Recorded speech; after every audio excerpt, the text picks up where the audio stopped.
Сунжи практически в круглосуточном режиме отслеживают все обращения жителей. Для этого создали отдельный чат, куда поступают все жалобы на проблемы с водой и электричеством. С 18 июля при администрации города по поручению главы региона заработал оперативный штаб. Он выполняет сразу несколько важных задач: экстренное реагирование на сбои, принятие мер по их устранению, контроль за устранением неисправностей и многое другое. В большинстве своем у нас 3 участка, где у нас происходит сбой водоснабжения.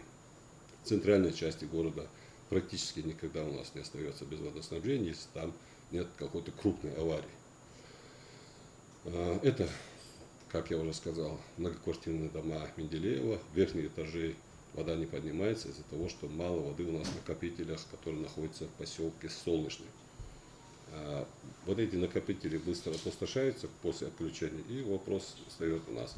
Гагарина, поселок Гагарина у нас, как я уже сказал, Менделеева, многоквартирные дома, и верхняя часть города. Это Шорса, Гайдаров, вот эти улицы.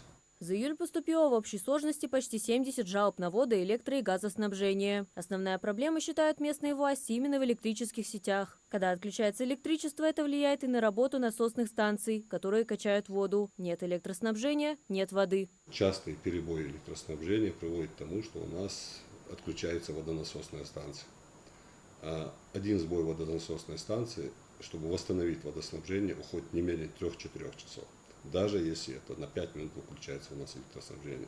До начала работы оперативного штаба администрация Сунжи тоже отслеживала все обращения. Но именно поручение главы республики позволило систематизировать работу и наладить взаимодействие между местными властями и ресурсоснабжающими организациями. 2 числа этого месяца у нас в результате сбоя электроснабжения на главной насосной станции вышли из строя 2 насоса сразу.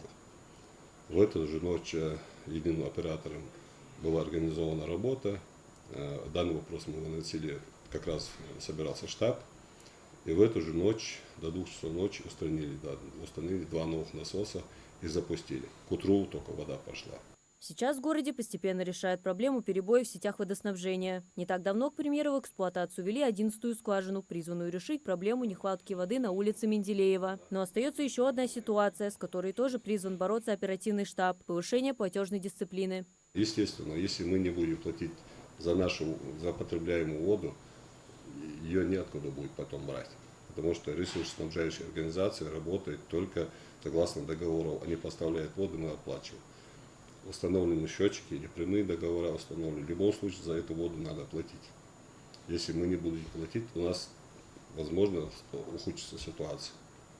Мы все знаем, что глава республики, правительство республики Ингушетия принимает все меры, необходимые для улучшения водоснабжения.